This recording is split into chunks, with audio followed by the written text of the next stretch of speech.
Hey moms, it's Laura Ollinger. Welcome to the Positively Healthy Mom podcast. This episode is part 2 of my conversation with Heather Johnston, a psychotherapist. Okay, so kind of transitioning over to, how helping, yourself is helping your family. Like, I think that that's a really big piece that I want to spend a little bit more time on. So do you have any examples? I mean, obviously there's client confidentiality and HIPAA and all this stuff, but do you have any examples of something you could share? And it could be in a hypothetical sense, but loosely based off of a client where, they really were struggling and they came to you and they found something that they thought it was for themselves, but then it turned out to help the whole family. Yeah, I think I'm just trying to think of a good example. Mm-hmm. There was a woman who had, I'd say, kind of high functioning depression and anxiety. Mm-hmm. So there's kind of like what they consider textbook to be diagnosable. Anxiety is you have to have an excessive amount of worry plus these 3 things over a 2-week period. Or depression is, you feel depressed for most days for 2 weeks or more, plus you have 3 of the 6 or whatever, have very specific outlines so they are diagnosable. Mm-hmm. But there's a lot of high functioning depression and anxiety, and it's probably a misnomer, but where people look like they're okay. Mm-hmm. And if you were to talk to them, you'd have no idea. Mm-hmm. But there is that overwhelming sense of guilt and dread and just like flat affect or high functioning anxiety often comes across as perfectionism, overachieving. Mm-hmm. And so you have somebody who kind of I'd say she was more high functioning anxiety with this idea that everything had to be like perfect and everybody overachieve. Mm-hmm. And her desire to live that out in her life was really impacting her kids because her perfectionism was being projected that direction. Mm. And if you've kind of always lived with anxiety like that, you don't know a different life. Like you don't know a way that was before that. Right. So looking at and examining where does that perfectionism come from? What's driving that? What are the fears? What are the concerns? What are the emotions? And sort of working through that to get to a place of being able to have more self-acceptance and recognize that perfectionism isn't a way to actually control things and can exacerbate anxiety. Yeah. That spreads through the family, right? Because no longer are we worried about doing the perfect outfits and are they doing the right things and are their friends the right friends and what are the shoes and somebody put a toy on the sofa and it has to be clean. Those things kind of spread out. And for the kids, I think it tends to be, it's really good modeling. And I think that's something that people don't always think about is like, just because something was going on and you worked on it and you kind of came to a different way of viewing a problem, viewing a situation, viewing yourself, you're modeling change for your kids. You're modeling that it's okay to say, you know what, I've learned something and I'm going to adapt. Mm-hmm. It's okay to be different than you were and to accept different things about yourself. And I think so much of what we do as parents is just straight up modeling for our kids. If you were, here's kind of the example we had before of like somebody who's just like blah with life, whatever, a little bit more agitated, yelled about the soccer cleats, then to be able to go back to the child and say, I'm really sorry. Yeah. Like, in an age appropriate way, say, like, I was having a bad moment. You know how you get frustrated. I just kind of felt like that. It came out in a way that I didn't mean. I'm really sorry we had that interaction. Mm-hmm. That is so powerful. And I had one client at one point who didn't want to apologize to anyone because it's like a sign of weakness. And so you can see like once you accept maybe why you don't want to apologize and you see the benefits of apologizing, it can be transformative for your relationship with your kids. Yes. So those are just some examples. Is that kind of what you had in mind? Oh, yeah, totally. I mean, anything that kind of just illustrates what, this really looks like and how this kind of process works for people. And it's so, like you're saying, it's so individualized, but it's just like kind of giving a general concept for it. And I completely agree with that repair process. That's something that I, teach my clients, but also that I feel I've done a pretty good job at as a mom in my family with my 4 kids. There was, it's so funny because I take all my own advice and I try to do the best I can. And again, not holding myself to any type of a perfectionist standard.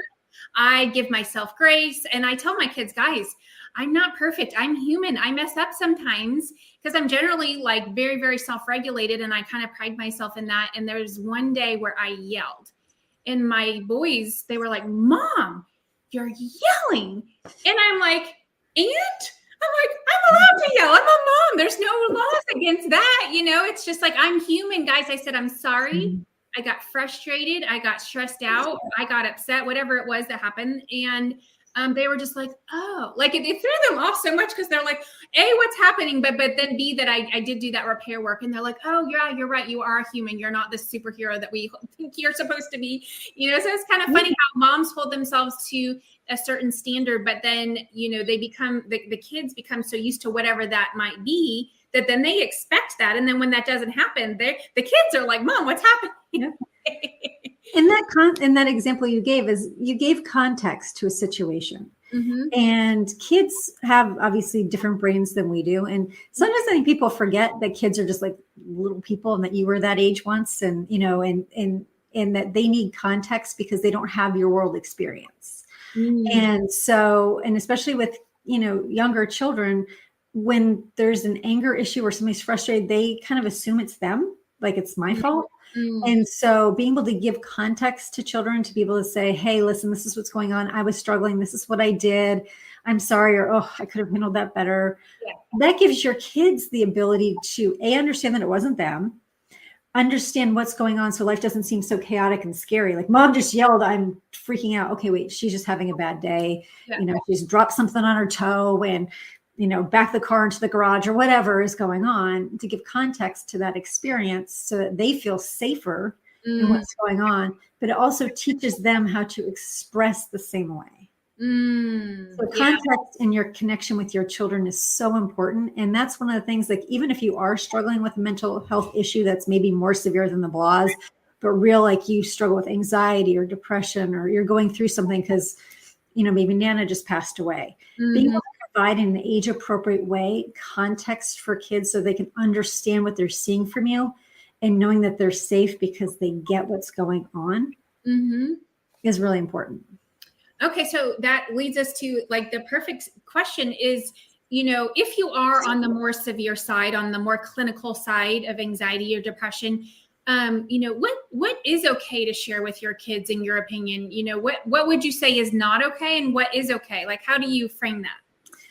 I would suggest that anything that really is an adult conversation, where it's an adult topic, you don't share with your kids. So what I envision is more age appropriate sharing would be if you had a younger child and you really struggle with anxiety. So you were just, sometimes you're a little more agitated or frustrated, or have to keep repeating things, or kind of are ruminating on something. Sometimes you kind of zone out from your kids, whatever the case is, or have to take medicine, because for some people, medicine really helps. To be able to explain, like, hey, sometimes you have feelings like, sometimes I have similar feelings like that. And sometimes they get really overwhelming. And so I have to do some things to help myself. But I just want you to know that we're okay. But I just want you to understand where this is coming from. So you're not, like, you have bad days. I'm having a bad day. And that's okay. For older kids, kind of in the range where you work, adolescents, being more direct about, I'm really struggling with anxiety. For me, it shows up in, I have to check the stove 15 times before we leave. I have to kind of always know where you are to feel safe. And I know that can feel invasive to you. So maybe you and I can work on something together where I can feel okay and you don't feel overwhelmed by me constantly contacting you, because it is kind of my issue, but I'd like to work together on that. That would be appropriate. Something you share with a partner, like, I'm afraid I'll never get over this. All the fears, all the stuff that, like, that is on the top of your mind that you just want to share with somebody. That would be more for a partner, kind of fears, scary things, et cetera. For your kids, it's more just factual based of like, this is what I'm going through. And just so you understand, there's context. And maybe even if we're at a friction point, because I have to know where you are, because it just, like, I start to panic if I don't know, but I know that you're a teenager and that you should be able to go out with your friends and not have to report back every 15 minutes. Like, how can we make that work for both of us? I think that's a fair conversation as well. Yeah, I love that. It's really well said. Speaking of, that is, a lot of what I work with my clients. We do work, because with my teenage clients, it's kind of like life skills, social skills, things like that, thinking skills. But with the adult clients I have, it is a lot of strategies like that. Like, how are we going to find something that works for both of you? And so that's why I did actually, bring a download for everybody to look at today. If they're interested, you just go to positivelyhealthy.com/stop worrying, because I feel like worrying is something that moms are notorious for. Like, we worry.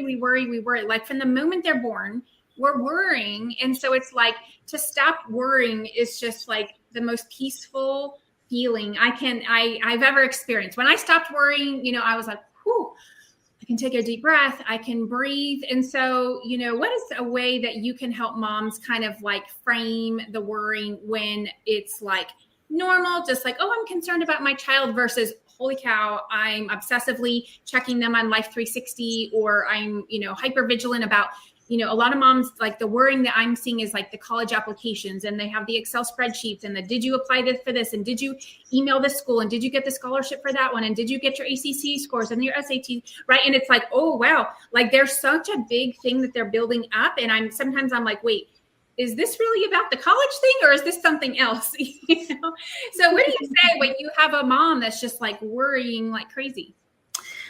I would say, first and foremost, it's entirely normal. We all do the best we have with what we do the best we can with what we have.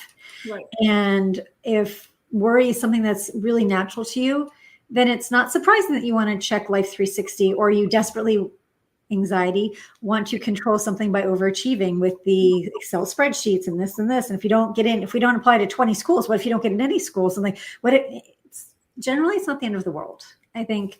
And that's something that is hard, because for moms, we're always told that if we don't really show up for our kids exactly right, it is the end of the world, and we'll have like some sort of serial killer as a child. That's not how it is. Kids are resilient, and they just want to be listened to and loved for who they are, the way they are, just like that's what we want for ourselves. Mm-hmm. So for a mom that worries a lot, like you talked about, I would ask them to take a beat and say, okay, my kid is signaling to me that this is a bit much. Because my guess is the mom who is doing all the college applications, that kid is just like, please, mom, stop. Yeah. Or I need to have ownership in this, or I don't care. Like, right.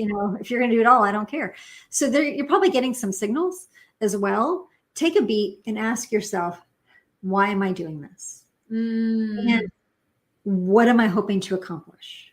And with those answers, think, is this the only way to accomplish that? Because I could imagine if you're on your kid all the time about college applications, and I'm not that far from that, so I get the worry and the concern. Yeah.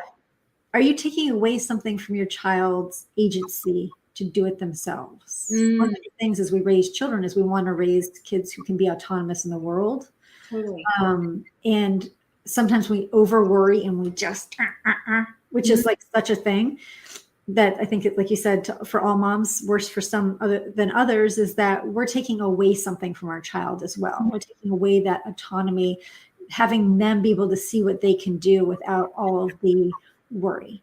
Right. And sometimes the natural consequences stink, and it's hard to sit back and watch. So I'm not saying don't do anything, like, yeah, you apply, forget about it. Yeah. But maybe you sit down and have, like we talked about, a more reasoned discussion, like tell my son in this situation, hey, I'm really concerned that there's a lot of moving parts here, and I'm really concerned that we'll miss something important.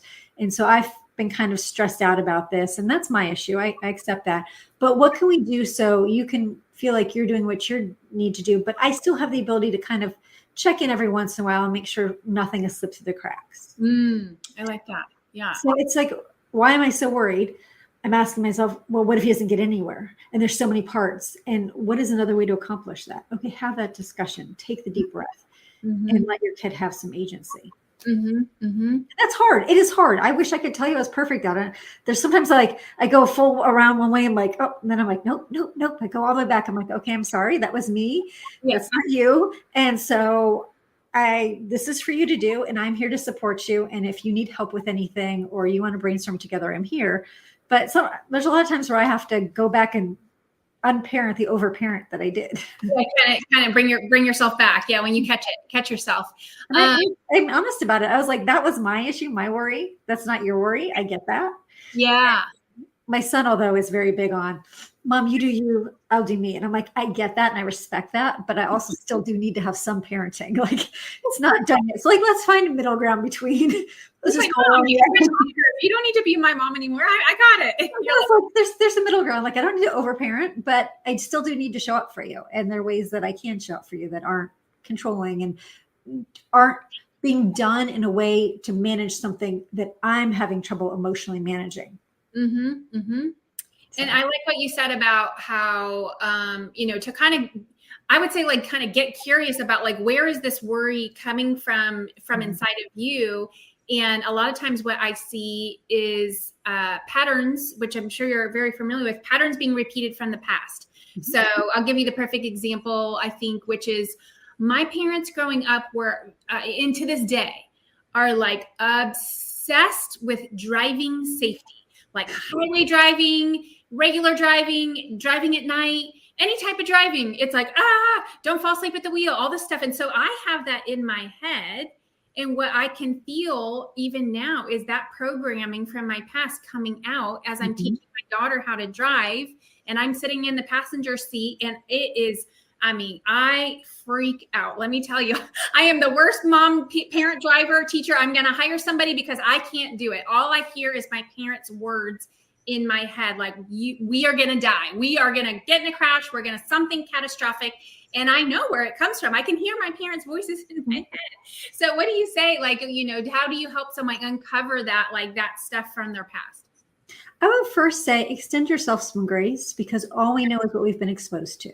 Mm-hmm. And people look around at, like, for example, at elementary school pickup, right? You pick up your kid at the end of the day and there are all these moms standing around and everything looks so perfect. And you're like, am I the only one struggling? Yeah. And so, but you don't know what their lives are like. You only know what your lived experience is. So extend yourself some grace. Like, you only know what you were brought up with, what you were exposed to. And so it's okay to have these moments where you're like driven by your parents' like voice in your way, don't merge left too quick or whatever it is. But I would suggest that anytime you feel like a really strong emotion come over you for whatever reason, whether it's like it's just a pull, you're like, oh, this is really like the panic is there, or we have to do it this way or whatnot, that maybe that is coming from a pattern of what you lived. I see it a lot in people who have grown up, I'd say underprivileged and maybe in economic uncertainty. Mm-hmm. That fear, even when they have a lot of money, that scarcity fear is still there.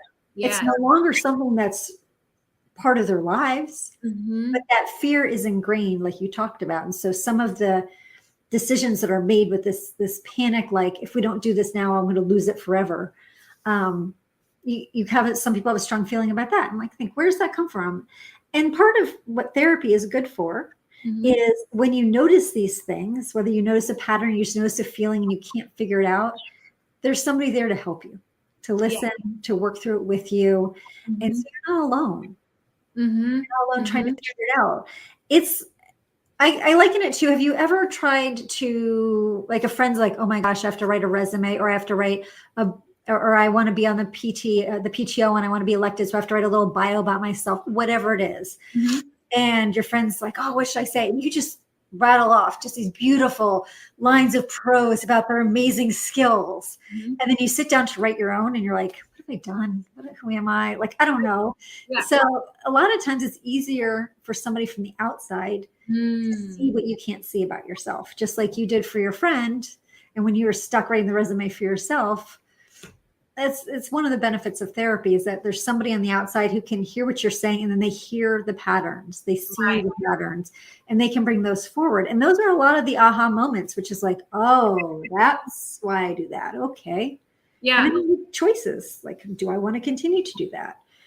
What do I do when that feeling comes up inside of me? What skills and tools can I use so that I can manage that in my day-to-day life? I just thought of a kind of an odd question, but it seems fairly relevant, which is there ever such a thing as an over reliance on therapy where it becomes like somehow, because we said earlier, and I completely agree, there's no downside to therapy. But what happens if you go to therapy, you love it, but then it becomes your life, like you're obsessed, and then you're telling your husband, oh my God, my therapist said this, and my therapist said that, and my therapist said this, and right? It's like, at what point do you think it's like maybe overkill or too much? Does that ever like come up for you as far as with clients?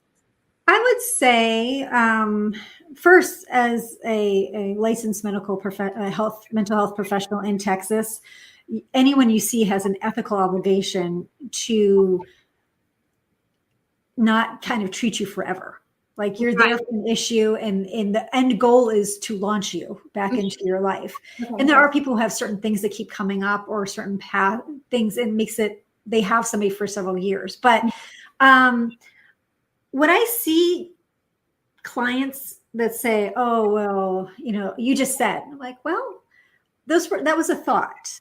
Or I'm sharing what I'm hearing you say. And I try to kind of help the client realize, like, no, you have the autonomy in this situation. I'm not dictating your life. Mm-hmm. And so there are wonderful things that your therapist can bring to your life, and they can bring insights, and those are fun to share. Like, but if you find yourself not being able to make a decision without your therapist, that's when you realize that you're not using it for a healthy purpose. You're using it as a replacement for something else you were leaning on before.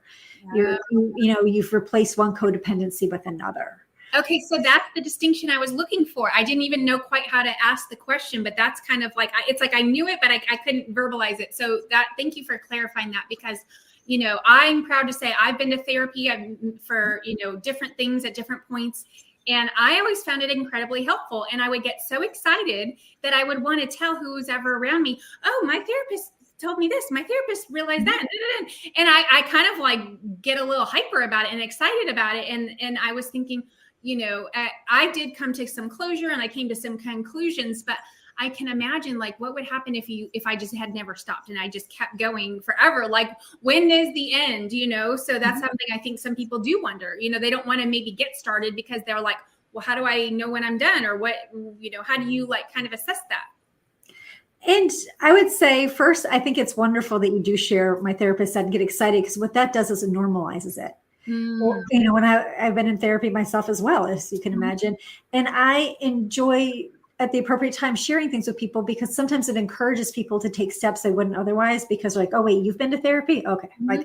Like maybe that's okay then. Maybe you're not like, maybe you don't have to be, at the far end of the extreme. So I do think there is a lot of value in you sharing your experience, just because it normalizes it for people, and it makes it so much more accessible for people.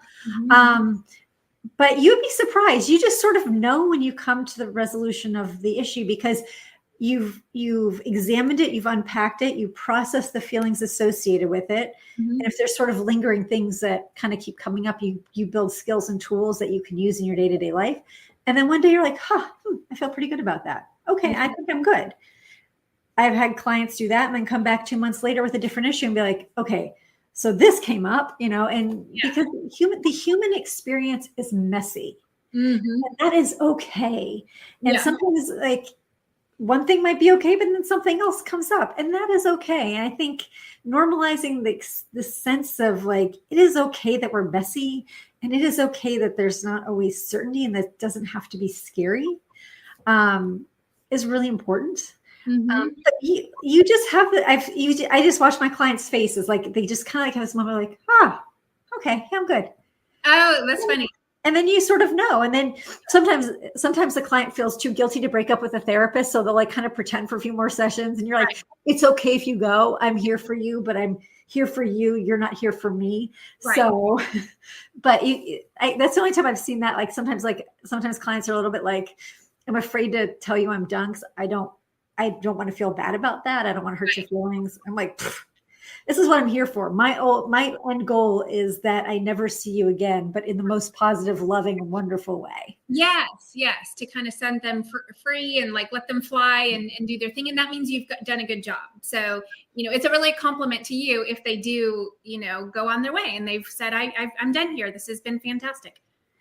And you want people to feel like, hey, I've accomplished this myself because as me as a therapist, I'm just lucky enough to join your journey, but it is your journey. And so when you have these aha moments, these insights, these growths, these closures, these moving on and flying away, you've done that.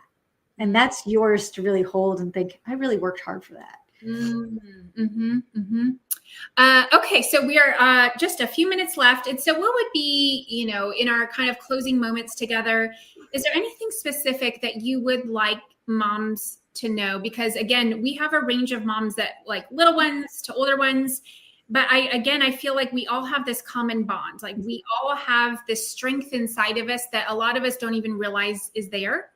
And I love to see kind of like people find that strength in themselves. And I feel like I feel like you've always been a strong person for as long as I've known you, but you're such a great example of like finding your passion and doing what you love. And so that is really like giving you a lot of strength. Like what else can you say in our last moments to like really encourage moms to do their thing? I'm going to say something I said towards the beginning. Okay. Move yourself up the list.